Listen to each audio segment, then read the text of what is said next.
sa makausap pa, maayong buntag natong tanan, mga igalag, mga kaigsunan. Ug karon dako na pud pasalamat sa atong buhi nga Dios.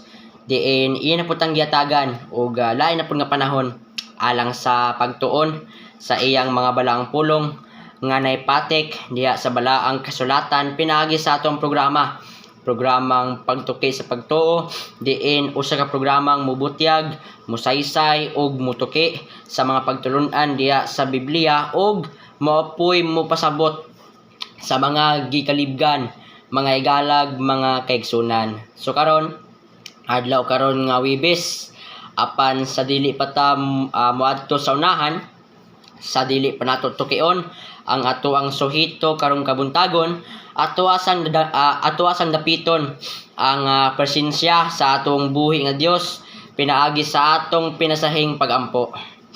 Minahal na mga Dios nga naay ikaw sa langit nga may tag-iya sa among mga hinulamang kinabuhi nining dapit sa kabuntagon Ginoo. Amo ikaw nga gipasalamatan Ginoo nga ikaw nagasapnay, nagagiya ug nagahigugma gyapon kanamo. Taliwala sa mangit-ngit nga kalibutan Ginoo, wala minimo gibiyaan Ginoo. Ug Ginoo, samtang kami magpadayon sa among pagtuon karong kabuntagon Ginoo, amo ikaw ang gilauman Ginoo nga kini mga pulong nga amo ang pagalitokon sa among mga bakba o sa among mga dila. Dili kani may mungkawang ug kini amo ang matisok sa among mga hunahuna aron mas mulambo pa ang among pagtuo diha kanimo samtang kami nagpaabot sa imuang pagbalik. O kini tanan among ginapangayo o ginalaomang madawat tungod lamang sa gahom ni Ginoong Hesus nga among buhing manluluwas. Amen.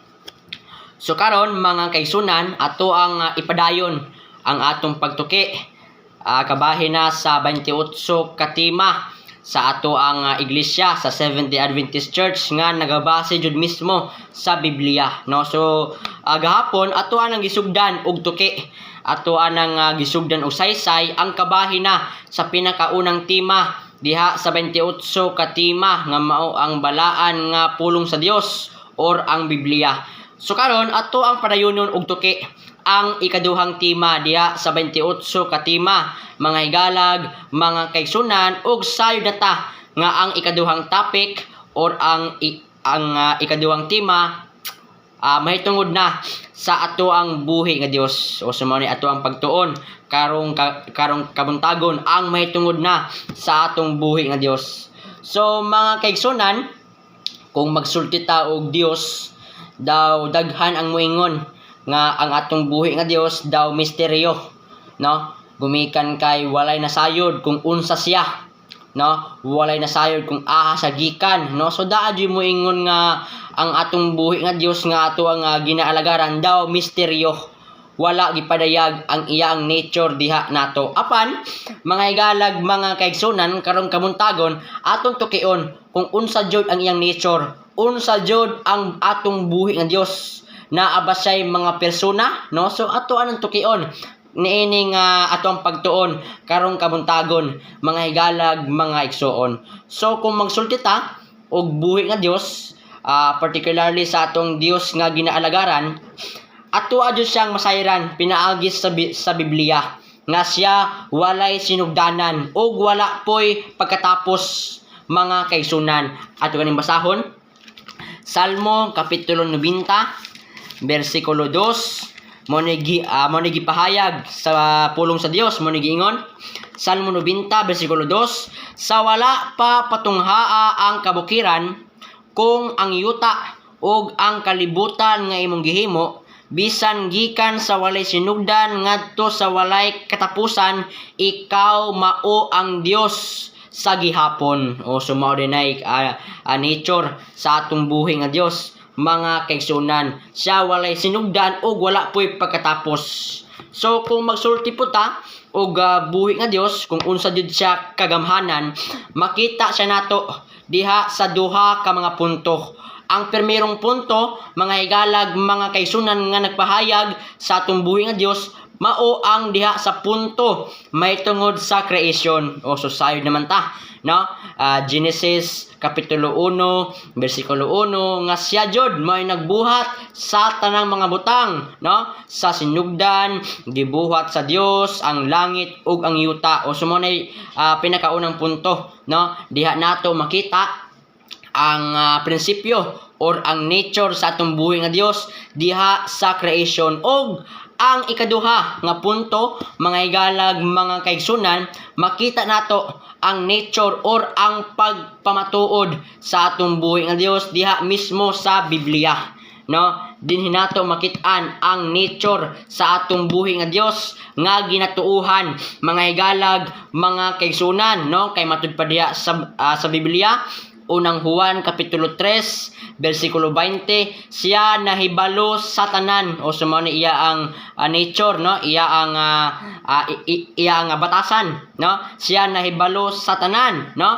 Matud pa po diha sa Hebreohanon 4 bersikulo 13, naa siya sa tanang mga butang, no? So present siya always, no? Dili siya absent, kundi present siya sa tanang panahon. Matud pa diha sa Biblia. Ug siya pod, no, grabe kayo kagamhanan, kay diha kaniya walay imposible. Matud pa diha sa Lucas 1 bersikulo 37 ug Mateo kapitulo 19 bersikulo 26, ug siya pod walay pagkausab.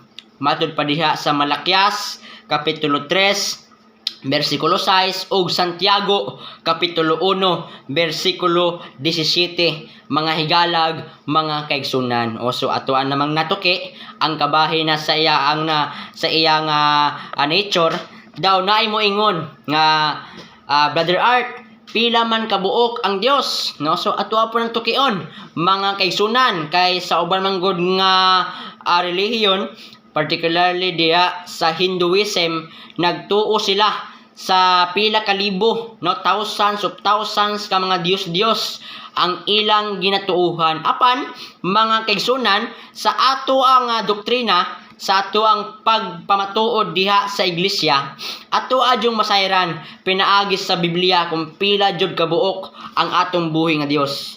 Deuteronomio kapitulo 6 bersikulo 4 mo ni giingon, magpatalinghog ka, o Israel, si Hiyuba nga atong Dios maoy usa lamang ka Hiyuba. Uso klaro og tataw, mga kaigsunan, nga ang atong buhi nga Dios usara ug wala nay lain. Mao po nay gipamatud-an sa bag-ong tugon, no? Galacia kapitulo 3 bersikulo 20 mo ni giingon, karon ang tigpataliwala dili makapataliwala sa usa ka bahin lamang, apan ang Dios usara. O so klaro kayo, ang Dios usara, mga kaigsunan. Mismo pagani ang Yawa nagtuo nga ang Dios usara. At yung ganing basahon, Santiago kapitulo 2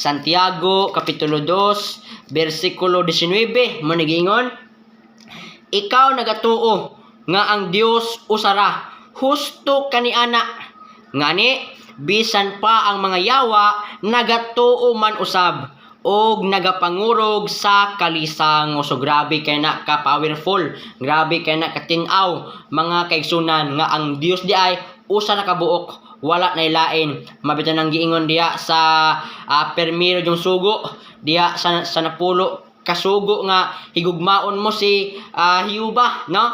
Dili ka magbaton og lain nga Dios, kay siya raman jud usara ang buhi nga Dios, ang buhi matuod og tinuod nga Dios, mga higalag, mga kaigsunan, no? So sa pagpadayon sa atong pagtuon karon nga buntag, daw naay mo ingon nga Brother Art, kon ang atong buhi nga Dios usa na kabuok, daw pila man sila kabuok persona. O so mura og makalibog na dayon, no? Nanapoy mga tao nga malibog. Apan mga kaigsunan, kung ato ang tukion jud mismo ang pulong sa Dios nga mao kini ang Biblia, ato adjung masayran nga bisag usa ra siya kabuok apan gilangkuban siya sa tulo ka buok persona, no? Persona ha, dili tulo ka buok Dios kundi tulo ka buok persona diha sa pagkausa sa pagka-Dios. Daw makalibog sa uban nga mga panghunahuna apan ato ang ipaka-example mga kaigsunan like for example kung didita magbase sa pangkalibutanon ang Pilipinas, di ba, natunga man na siya sa tulo ka mga isla, no?